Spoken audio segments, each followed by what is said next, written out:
नमस्कार साथियों, KRS academy के इस यूट्यूब चैनल पर आप सब लोगों का बहुत बहुत स्वागत है। आज हम जो अपनी इंग्लिश की प्लेलिस्ट थी, नाउन का सेगमेंट हम जो पढ़ रहे थे, तो उसी प्लेलिस्ट को आगे बढ़ाते हुए आज जेंडर्स ऑफ नाउन के बारे में डिस्कशन करेंगे। क्लास के प्रारंभिक दिन मैंने आपको बताया था कि नाउन के अगर पाठ्यक्रम की बात करें तो ये केवल नाउन की डेफिनेशन तक सीमित नहीं है। इसमें नाउन के काइंड्स भी पढ़े जाते हैं, नाउन के नंबर भी पढ़े जाते हैं, नंबर के साथ साथ इसमें जेंडर भी पढ़े जाते हैं और जेंडर के अतिरिक्त एक जो सेगमेंट और बनता है जो नाउन के केस के संबंध में है, तो इसके केस भी है। तो इस तरीके से हमने नाउन के नंबर और काइंड्स पिछली वीडियोस के अंदर पढ़ लिए थे। तो आज की क्लास में हम जो पढ़ेंगे वो जेंडर्स ऑफ नाउन पढ़ने वाले हैं। अब ये जेंडर ऑफ नाउन की अगर हम बात करें तो देखिए, इंग्लिश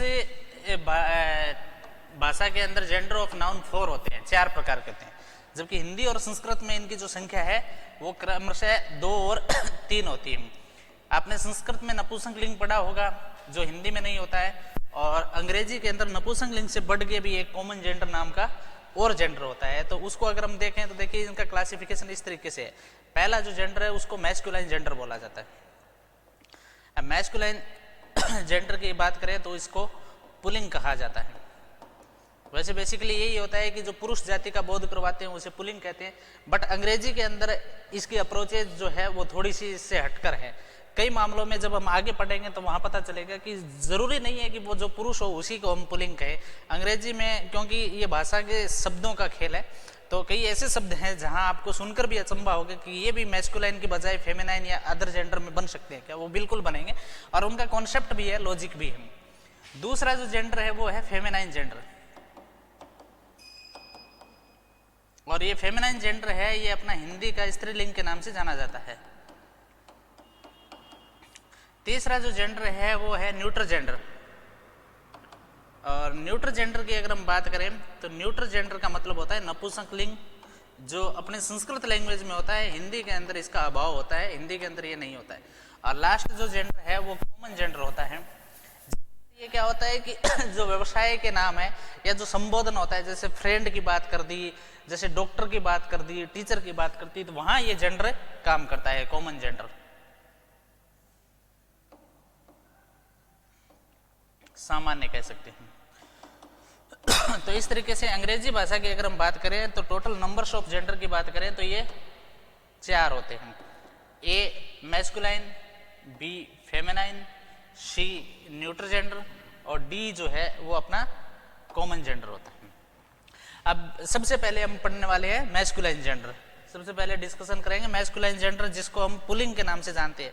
वैसे बेसिकली आपने ये बात तो सीखी होगी कि मैस्कुलाइन जेंडर, या हम यूं कह सकते हैं कि पुलिंग उसे कहते हैं जो पुरुष जाति का बोध करवाता हो।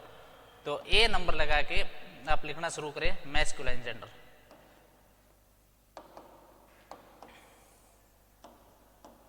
मैस्कुलाइन जेंडर को हम पुलिंग के नाम से भी पुकारते हैं।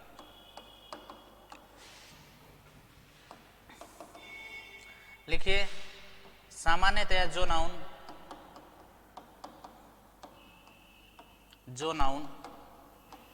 पुरुष जाति का बोध करवाते हों, सामान्यतया जो नाउन पुरुष जाति का बोध करवाते हों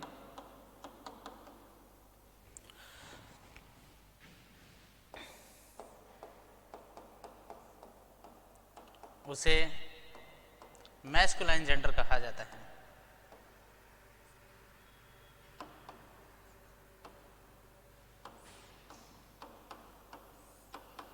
उसे मैस्कुलाइन जेंडर कहा जाता है। अब जैसे मैस्कुलाइन जेंडर की बात करें, मेल डोमिनेटेड नाउन कह सकते हो आप। अब जैसे मैन हो गया, एक तरीके से किंग हो गया, या किसी पुरुष का नाम जैसे नरेंद्र मोदी हो गया, मेल डोमिनेटेड नाउन। या फिर जैसे कोक होता है, कोक मतलब मुर्गा, हैन का मतलब मुर्गी, तो हैन जो है वो किस में आ गया, स्त्रीलिंग में आ गया, फेमिनाइन में आ गया। कोक जो है वो मैस्कुलाइन के अंदर आ गया। तो यहाँ एग्जाम्पल्स की बात करें तो आप एग्जाम्पल लिख लीजिए, जैसे किंग हो गया, गॉड हो गया, बॉय हो गया, प्रिंस, प्रिंस का मतलब राजकुमार, प्रिंस हो गया, कोक हो गया, पिकॉक हो गया,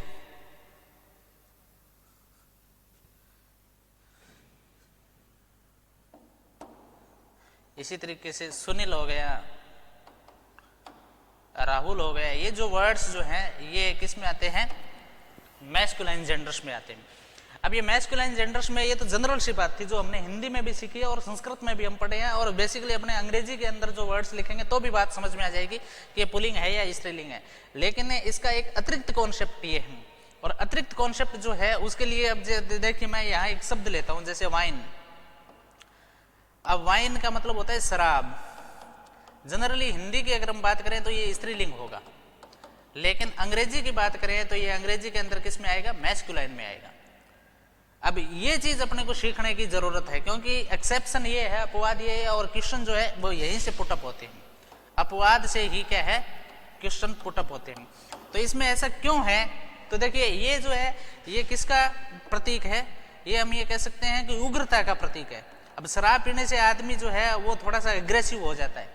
इसी तरीके से सन की बात करें, सूर्य, अब सूर्य उष्मा बहुत ज्यादा देता है, तो सूर्य जो है वो मैस्कुलाइन होता है। जबकि इसी की कंपैरिजन में अगर हम मून की बात करें तो चंद्रमा, ये तय बात है, नाम से स्पष्ट है कि वो कोई स्त्री नहीं है, लेकिन फिर भी चंद्रमा को क्या माना जाता है?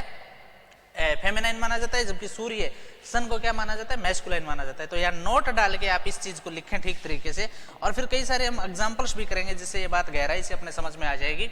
तो यार नोट डाल के आप लिख लीजिए।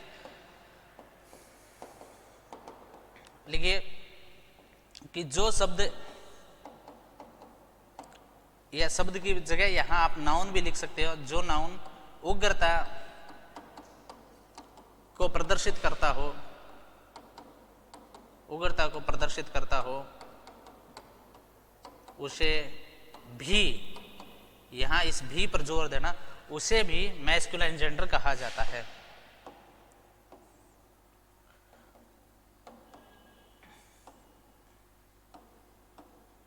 जेंडर कहा जाता है। अब जैसे मान लीजिए अगर हम बात करें, एक तो सन रटा रटाया शब्द हो गया, सन के साथ साथ वाइन, इसी तरीके से लव, ये लव शब्द हैं। इसी तरीके से हम ये कह सकते हैं कि हेलस्टेनिंग जो होती है, ओलावृष्टि जिसको कह सकते हैं। इसी तरीके से टोर्नाडो, जो मतलब चक्रवात है ना, चक्रवात का एक नाम है, टाइफून हो गया। ये अलग अलग जो चीजें होती है महासागर के हिसाब से या क्षेत्र के हिसाब से होती है। तो ये जो शब्द हैं ये सारे के सारे किस में आते हैं? ये सारे के सारे मैस्कुलाइन में आते हैं। रीजन इनका ये है कि ये किसको इंडिकेट करते हैं? ये अग्रेसिवनेस को इंडिकेट करते हैं, और इसी वजह से इनको क्या माना जाता है? मैस्कुलाइन माना जाता है।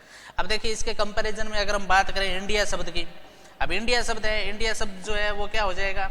इंडिया शब्द उसमें आ जाएगा आपका फेमिनाइन में। क्यों? क्योंकि भारत को भारत के लोग क्या कहते हैं? भारत माता कहते हैं। अब कभी नहीं कहा है हमने कि भारत मेरा बाबा है, हमने सदा ही कहा है भारत मेरी माता है। तो इंडिया शब्द अब इतना बड़ा विशाल आकार का देश होने के बावजूद वो किस में आता है?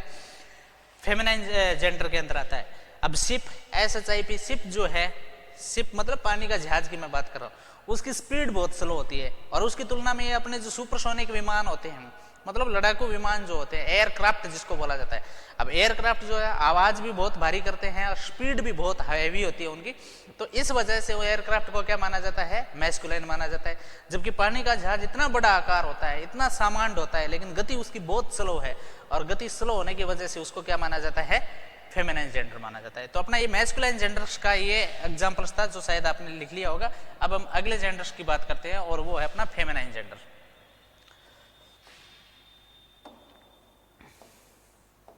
स्त्रीलिंग जिसको बोलते हैं ना, फेमिनाइन जेंडर। अब बेसिकली फेमिनाइन जेंडर में क्या होता है? स्त्रीलिंग जिसको कहते हैं, ये यहां लिखिए कि जो शब्द स्त्री जाति का बोध करवाते हों, या जो शब्द की जगह आप यहां नाउन भी लिख सकते हो, जो नाउन स्त्री जाति का बोध करवाते हों, स्त्री जाति का बोध करवाते हों, उन्हें फेमिनाइन जेंडर कहा जाता है। उन्हें फेमिनाइन जेंडर कहा जाता है।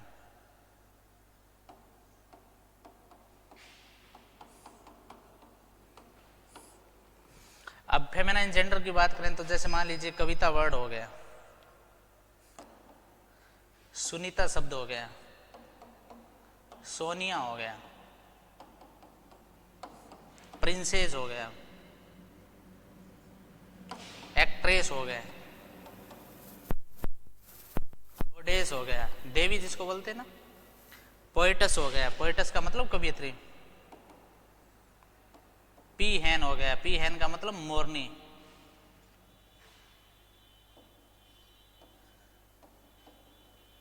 बेर घोड़ी, बिच, इल्फ, इल्फ का मतलब क्या होता है, चुड़ैल होता है। अब घोस्ट, घोस्ट का मतलब भूत होता है, और इल्फ का मतलब क्या होता है, चुड़ैल होता है। तो ये जो शब्द है ना, ये जनरल सी बात है कि ये स्त्री जाति का बोध करवा रहे हैं, और इसी वजह से इनको क्या बोला जाता है, फेमिनाइन जेंडर के नाम से जाना जाता है। ठीक है, अब फेमिनाइन जेंडर में भी जो कोमलता के प्रतीक होते हैं, जैसे मैंने 2-3 एग्जाम्पल आपको पीछे भी बताए थे कि अगर चंद्रमा की बात करें तो चंद्रमा मतलब चांदनी देता है, कोमलता का प्रतीक है। इंडिया की बात करें तो इंडिया के साथ हमारी जो फीलिंग्स है वो अलग दृष्टिकोण से जुड़ी हुई है। शिप की बात करें, नेचर की बात करें, रिवर की बात करें। अब रिवर नदी, हालांकि जब फ्लड लेके आती है, नदी बाढ़ लेके आती है, तो वास्तव में ये विकराल रूप धारण कर लेती है, लेकिन नदियों को सभ्यताओं का पालना कहा जाता है कि जहां जहां नदी है उसके आसपास लोगों की बसावट जो है, डेंसिटी वो इतनी ज़्यादा है, पॉपुलेशन इतनी ज़्यादा बसी हुई है, वो बसने के पीछे का रीजन वो केवल नदी है कि उस नदी की वजह से वहाँ के आसपास की संपत्ति जो है वो ठीक वैल्यूएबल है, ज़मीन जो है वो ज़्यादा उपजाऊ है, लोगों को पानी मिल जाता है। इस वजह से उसकी बाकी जो रिक्वायरमेंट्स है उनको एस्टेब्लिश करने के लिए, उनको स्थापित करने के लिए एक हम ये कह सकते हैं कि आदर्श वातावरण मिलता है। और यही कारण है कि नदी जो है अंग्रेजी भाषा के अंदर किसमें, फेमिनाइन जेंडर में माना जाता है। तो उसके पीछे का जो लॉजिक है वो भी आप नोट लगा के राइट कर लीजिए। जिस तरीके से देखिए यहाँ हमने लिखा है ना कि जो शब्द उग्रता को प्रदर्शित करते हैं, उसी तरीके से यहाँ भी हो जाएगा कि जो शब्द कोमलता को प्रदर्शित करते हैं वो क्या कहलाते हैं, फेमिनाइन जेंडर कहलाते हैं। तो यहाँ आप नोट लगा के लिखिए, जो शब्द कोमलता को प्रदर्शित करते हैं उसे फेमिनाइन जेंडर कहा जाता है।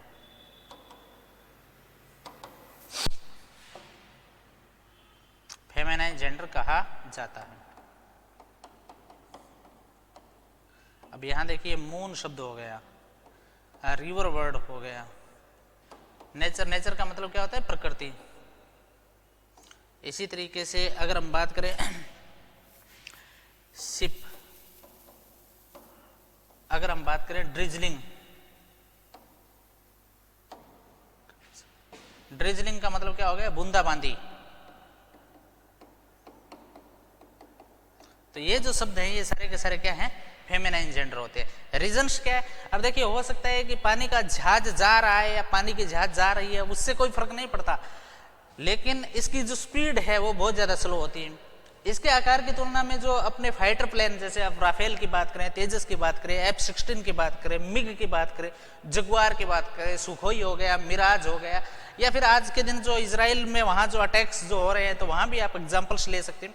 तो वो जो सारे फाइटर प्लेन हैं उनकी स्पीड बहुत ज़्यादा होती है। आकार तो पानी के जहाज की तुलना में बहुत छोटा होता है। और आपने देखा होगा कि जो हमारे विमान वाहक पोत जो होते हैं, जलपोत होते हैं, उन पे तो ये लैंड भी करते हैं, कई संख्याओं में लैंड करते हैं। तो आकार की बात करें तो पानी के जहाज का आकार बहुत बड़ा है, लेकिन स्पीड की वजह से शिप को किस में माना जाता है, फेमिनाइन जेंडर में माना जाता है। ठीक है, तो ये अपना कॉन्सेप्ट था फेमिनाइन जेंडर वाला। अब नेक्स्ट जो है वो न्यूट्र जेंडर की बात करें। अब जनरल सी बात है, न्यूट्र जेंडर जो है वो अपना क्या है, नपुंसकलिंग, क्योंकि जिसमें ज्ञान नहीं है। अब एक शब्द आ गया घड़ी, WATCH, एक आ गया घड़ा, POT। अब घड़ी और घड़ा हिंदी में अलग अलग जेंडर में जाएंगे, घड़ा जाएगा पुल्लिंग में, घड़ी जाएगी स्त्रीलिंग में। लेकिन अगर अंग्रेजी की भाषा में हम देखें तो वाच और पोट दोनों जो है वो नपुंसकलिंग में आएंगे, क्योंकि उनमें जीवन नहीं है, अस्तित्व नहीं है। ठीक है, तो न्यूट्र जेंडर लिख लीजिए, C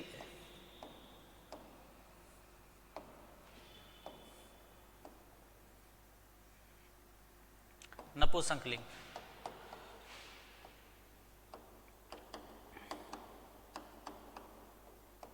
और नपुंसकलिंग के मतलब जिस नाउन में जीवन का अस्तित्व नहीं होता।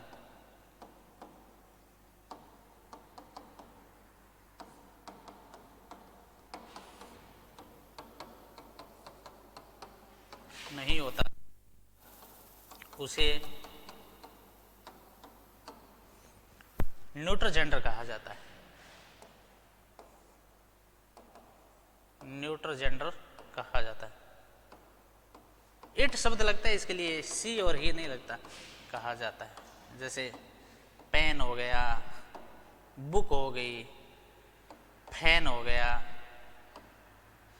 इसी तरीके से बैग हो गया अपना, टेबल, चेयर,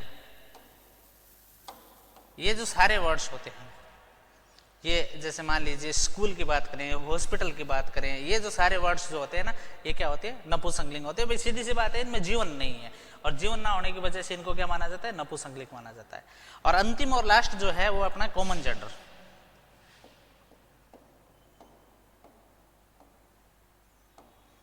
और कॉमन जेंडर की बात करें तो मतलब जो नाउन पुरुष और महिला दोनों जाति का बोध करवाती है, जो नाउन पुरुष व महिला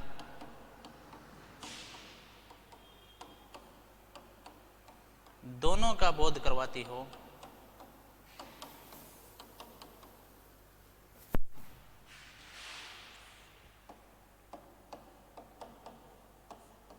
उसे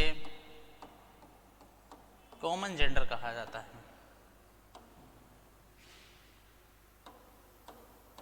कहा जाता है। अब कॉमन जेंडर कहा जाता है तो जैसे देखिए स्टूडेंट वर्ड है। अब देखिए यहाँ सारी जो है वो स्टूडेंट ही कहा जाता है। आपने शायद नहीं सुना होगा किसी लड़कियों के लिए स्टूडेंट नहीं कहा जाता हो। अब टीचर शब्द होता है तो अब मान लीजिए किसी की माता जी हैं, वो अगर टीचर है तो वो ये नहीं कहेगा माई मदर इज ए टीचरी, उसको बोलना पड़ेगा my mother is a teacher. Doctor को डॉक्टरनी नहीं बोला जाएगा। वो अगर महिला है तो फिर हाँ सी इज ए डॉक्टर हो सकता है, ही इज ए डॉक्टर, इस रूप से पता चल जाएगा, मतलब उनका जस्टिफाइड हो जाएगा कि जेंडर कौन सा है। लेकिन जैसे महिलाओं हिंदी के अंदर अध्यापक और अध्यापिका बोला जाता है, या फिर हम यूँ कह सकते हैं कि हिंदी के अंदर अलग अलग आता है, जैसे अभिनेता और अभिनेत्री बोला जाता है, तो वैसा यहाँ ऐसा कुछ है नहीं। कलाकार जो है, अब स्टूडेंट की बात करें या आर्टिस्ट की बात करें, इसी तरीके से अगर हम बात करें फ्रेंड शब्द हैं, फार्मर वर्ड है, तो ज्यादातर जो व्यावसायिक नाम है, ये व्यावसायिक नाम है, ये सारे के सारे प्राय किस में आते हैं? कॉमन जेंडर के अंदर आते हैं। इसमें कॉमन जेंडर यूज किया जाता है। अब यहाँ कुछ अपवाद है, और वो अपवाद क्या है कि जैसे मान लीजिए एक प्रवक्ता शब्द होता है, खिलाड़ी होता है, तो जो महिला होती है उसके लिए क्या आता है? प्रवक्ता के लिए स्पोक्स पर्सन आएगा, जबकि पुरुष के लिए स्पोक्स मैन आएगा। अब खिलाड़ी की बात करें, जैसे पीवी सिंधु है वो स्पोर्ट्स पर्सन है, जबकि विराट कोहली है वो स्पोर्ट्स मैन है। महिलाओं के लिए पर्सन आ जाता है। सोनिया गांधी कांग्रेस की पहले चेयर पर्सन हुआ करती थी, मल्लिकार्जुन खड़गे आज के दिन कांग्रेस के चेयरमैन है। तो ये थोड़ा सा डिफरेंसेज आ जाता है। यहाँ देखें कि अगर महिलाएं होती है तो उनकी जगह पर्सन लगता है, जबकि पुरुष के लिए क्या लगता है? मैन वर्ड्स लगता है। तो यहाँ आप एक्सेप्शन लिखे या अपवाद लिखे, 2-3 बातें लिखिए। कि अपवाद में 1 नंबर लिखिए, सामाजिक धारणाओं की वजह से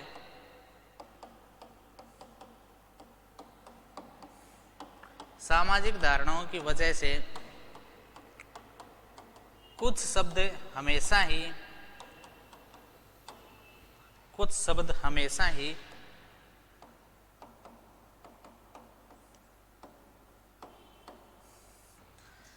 मैस्कुलाइन माने जाते हैं।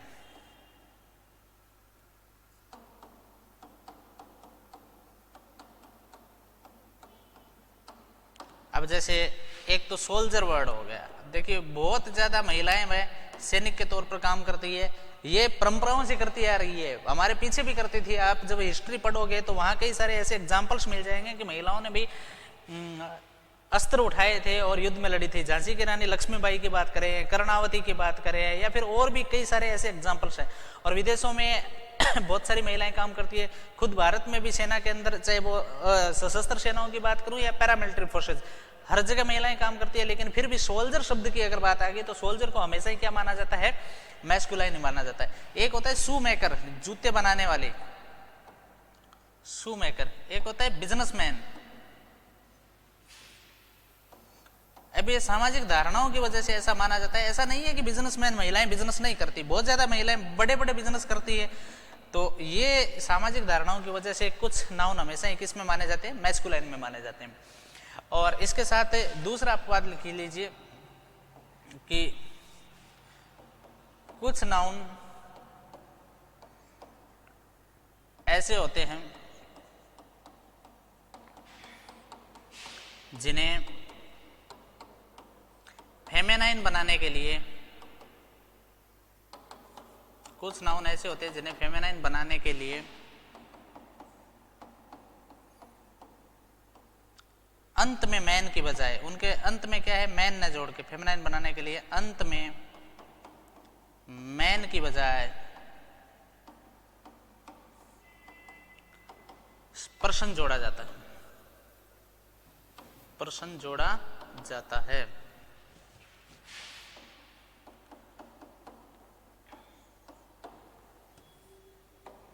तो यहां एक तो हो गया जैसे स्पोक्समैन, ये मैस्कुलाइन है, और इसका क्या बनेगा, स्पोक्स पर्सन, ये फेमिनाइन बनेगा। इसी तरीके से स्पोर्ट्समैन, स्पोर्ट्समैन जो है ये मैस्कुलाइन अपना, और स्पोर्ट्स पर्सन, स्पोर्ट्स पर्सन जो है ये क्या आ जाएगा, फेमिनाइन आ जाएगा। एक चेयरमैन, ये जो वर्ड्स है वो बहुत ज़्यादा स्पोकन के अंदर गलत किया जाता है। चेयरमैन हमेशा क्या होता है, मैस्कुलाइन होता है, जबकि चेयर पर्सन जो है, चेयर पर्सन है, ये क्या होता है, फेमिनाइन हो जाता है। ठीक है, तो ये कॉन्सेप्ट थोड़ा सा आप ठीक तरीके से देख ले कि कुछ शब्द ऐसे होते हैं जो क्या होते हैं, मैन से मैस्कुलाइन बनते हैं और उनके अंत में मैन की बजाय पर्सन जोड़ दिया जाता है तो वो फेमिनाइन हो जाते हैं। तो ये था आपका नाउन के जो जेंडर है उनका कॉन्सेप्ट, कि जनरली क्या होता है कि कोई भी नाउन 4 जेंडर में से किसी एक का प्रतिनिधित्व करती है। एक होता है मैस्कुलाइन, एक होता है फेमिनाइन, एक होता है न्यूट्रल जेंडर, एक होता है कॉमन जेंडर।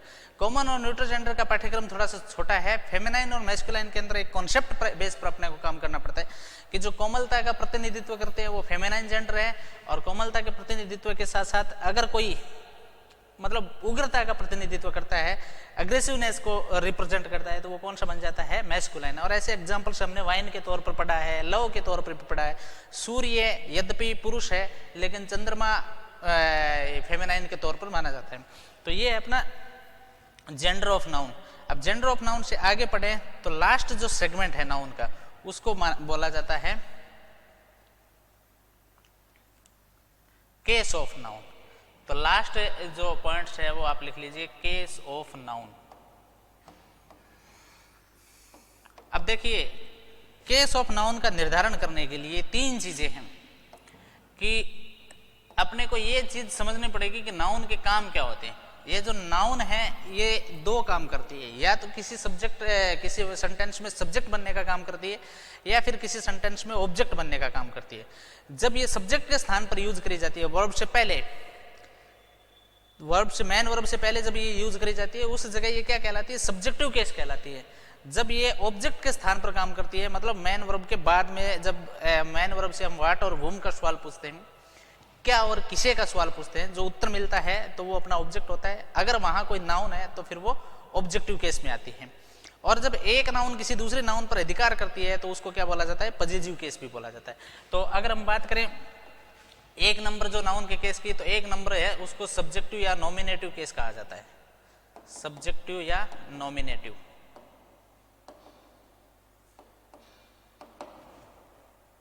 दूसरा जो है वो है ऑब्जेक्टिव या एक्यूजेटिव केस, ऑब्जेक्टिव या एक्यूजेटिव।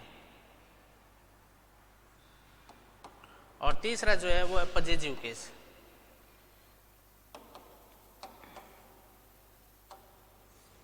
ठीक है, अब इन केस का निर्धारण करने के लिए सबसे पहले आप ये लिख लीजिए सब्जेक्टिव केस,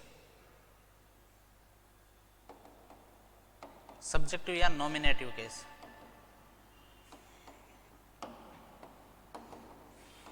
कि जो नाउन सेंटेंस का सब्जेक्ट बनने का काम करती है, सेंटेंस का सब्जेक्ट बनने का काम करती है,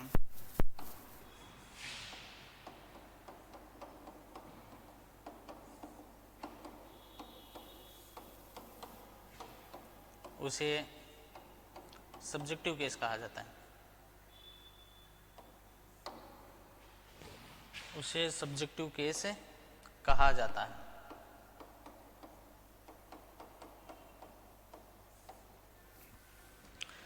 अब सब्जेक्टिव केस कहा जाता है तो उसके लिए अगर एग्जांपल्स की बात करें तो जैसे देखिए Sachin pledge cricket, Sachin pledge cricket, ये अपना सेंटेंस है। अब सचिन प्लेज क्रिकेट, इस मेन वाक्य का जो सचिन है वो क्या है, सब्जेक्ट है, तो ये कौन सा केस हो गया, सब्जेक्टिव केस हो गया।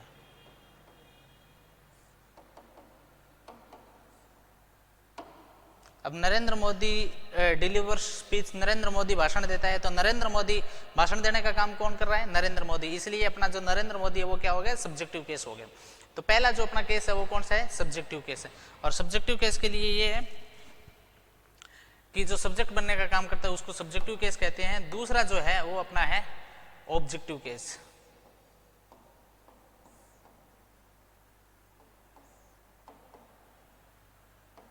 एक्यूजेटिव,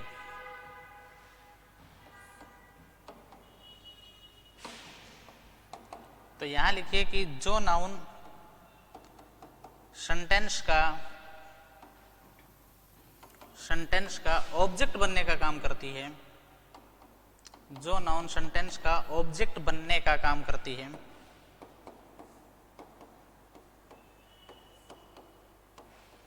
उसे ऑब्जेक्टिव या एक्यूजेटिव केस कहा जाता है।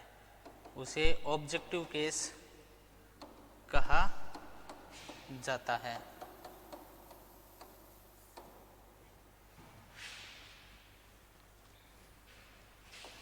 अब ऑब्जेक्टिव केस के लिए आप एक एग्जांपल्स देखें, जैसे सोनिया रीड्स बुक,